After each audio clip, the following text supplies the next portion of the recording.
ನಮಸ್ಕಾರ ಎಲ್ಲರಿಗೂ. ಇಂದು ನಡೆದ ದ್ವಿತೀಯ ವಿಷಯ ಪ್ರಸ್ತುತ ಪರೀಕ್ಷೆ 19/1/2026ರಲ್ಲಿ ವಿಷಯ ಹಿಸ್ಟ್ರಿಗೆ ಸಂಬಂಧಪಟ್ಟಂಥ ಕೀ ಆನ್ಸರ್ಗಳು ನೋಡ್ತಾ ಹೋಗೋಣ. ಪ್ರಾಚೀನ ಕರ್ನಾಟಕದ ಮೇಲೆ ಉಲ್ಲೇಖಿಸುವ ಗ್ರಂಥ ಕವಿರಾಜ ಮಾರ್ಗ. ಎರಡನೇ ಪ್ರಶ್ನೆ, ರಾಷ್ಟ್ರಕೂಟರ ಸಾಮ್ರಾಜ್ಯವು ಜಗತ್ತಿನ 4 ಶ್ರೇಷ್ಠ ಸಾಮ್ರಾಜ್ಯಗಳಲ್ಲಿ ಒಂದಾಗಿದೆ ಎಂದು ಹೇಳಿದ ಪ್ರವಾಸಿ ಸುಲೇಮಾನ್ ಅಂತ ಕರಿತೀವಿ.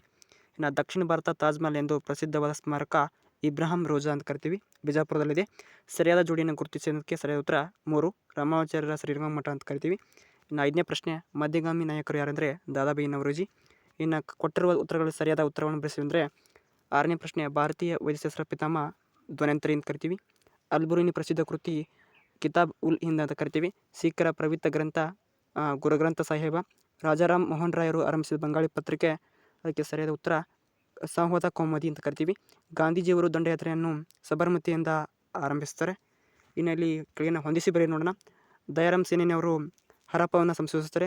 ಕೌಟಿಲ್ಯ ಎಂಬವನು ಅರ್ಥಶಾಸ್ತ್ರ. ಶಿವಾಜಿ ಎಂಬವನು ಛತ್ರಪತಿ ಬಿರುದಿರುತ್ತೆ. ಡಾಲ್ ಹಸಿವು ದತ್ತು ಪುತ್ರಿಗೆ ಹಕ್ಕಿಲ್ಲ ಅಂತ ಕರಿತೀನಿ. ಸರ್ದಾರ್ ವಲ್ಲಭಾಯ್ ಪಟೇಲ್ ಭಾರತ ಉಕ್ಕಿನ ಮನುಷ್ಯ ಅಂತ ಕರಿತೀವಿ. ಇನ್ನು 1 ಅಂಕದ ಪ್ರಶ್ನೆ ನೋಡೋಣ. ಸಿಂಧು ನಾಗರಿಕತೆ ಹಡಗುಕಟ್ಟು ಎಲ್ಲಿ ಪತ್ತೆಯಾಗಿದೆ ಅಂದರೆ ಲೋತಾಲ್ ಪ್ರದೇಶದಲ್ಲಿ ಪತ್ತೆಯಾಗಿದೆ. ಮೌರ್ಯ ರಾಜಲಾಂಛನ ಧರ್ಮಚಕ್ರ. ಖಿಲ್ಜಿ ಪದದ ಅರ್ಥ ಅಂದರೆ ರಾಜವಂಶ ಅಥವಾ ಆಡಳಿತಗಾರ ಅಂತ ಕರಿತೀವಿ.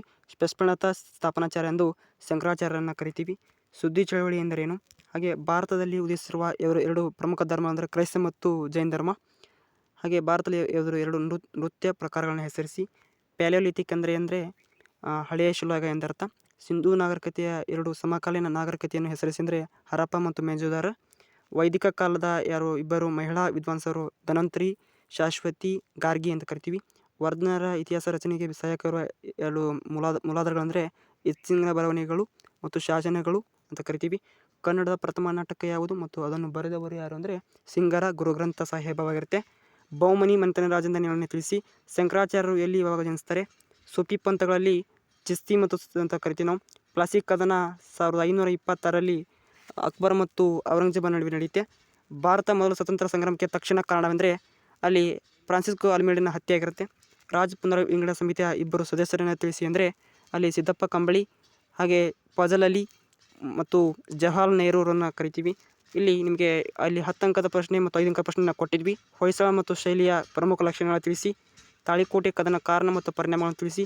ಸೋರಿಕೆ ಸಿದ್ಧಾಂತವನ್ನು ವಿವರಿಸಿ. ರಾಷ್ಟ್ರೀಯತೆಯ ಉದಯಕ್ಕೆ ಕಾರಣವಾದ ಪ್ರಮುಖ ಅಂಶಗಳನ್ನು ಕೊಟ್ಟಿದ್ವಿ. ಸೊ ಬುದ್ಧನ ಜೀವನ ಮತ್ತು ಬೋಧನೆ ಚಿತ್ರಿಸಿ. ಇಮ್ಮಡಿ ಪುಲಿಕೇಶಿಯ ಸಾಧನೆ ವಿವರಿಸಿ ಕೊಟ್ಟಿದ್ವಿ. ಸರ್ ಎಂ ವಿಶ್ವೇಶ್ವರಯ್ಯನವರು ಆಧುನಿಕ ಮೈಸೂರು ನಿರ್ಮಾತರು ಎಂದು ಕರೆಯಲಾಗಿದೆ ಅಂತ ಕೂಡ ಕೊಟ್ಟಿದ್ವಿ. ಇನ್ನು ಕಾಲಾನುಕ್ರಮದಲ್ಲಿ ಮೊದಲು ಬರುವಂಥದ್ದು ಮೌರ್ಯ ಸಾಮ್ರಾಜ್ಯದ ಸ್ಥಾಪನೆ, ಮೊದಲ ಪಾನಿಪತ್ ಕದನ, ಫ್ರೆಂಚ್ ಈಸ್ಟ್ ಇಂಡಿಯಾ ಕಂಪನಿ ಸ್ಥಾಪನೆ, ಮೈಸೂರು ರಾಜ್ಯಕ್ಕೆ ಕರ್ನಾಟಕ ಎಂದು ನಾಮಕರಣ ಮಾಡಿದ್ದು 1973ರಲ್ಲಿ ನಾಮಕರಣ ಮಾಡಲಾಗುತ್ತೆ. ಮೊದಲನೇ ಪಾನಿಪತ್ನ 1526ರಲ್ಲಾಗುತ್ತೆ. ಮೌರ್ಯ ಸಾಮ್ರಾಜ್ಯ ಸ್ಥಾಪನೆಯಾಗುತ್ತೆ. ಫ್ರೆಂಚ್ ಈಸ್ಟ್ ಇಂಡಿಯಾ ಕಂಪನಿ 1904ರಲ್ಲಿ ಸ್ಟಾರ್ಟ್ ಆಗುತ್ತೆ. ಇನ್ನೇನು ಮ್ಯಾಪ್ನಲ್ಲಿ ಕೊಟ್ಟಿದ್ದ ತಕ್ಷಶಿಲಾ, ಬಾದಾಮಿ, ದೇವಗಿರಿ, ಪಾಂಡಿಚೇರಿ.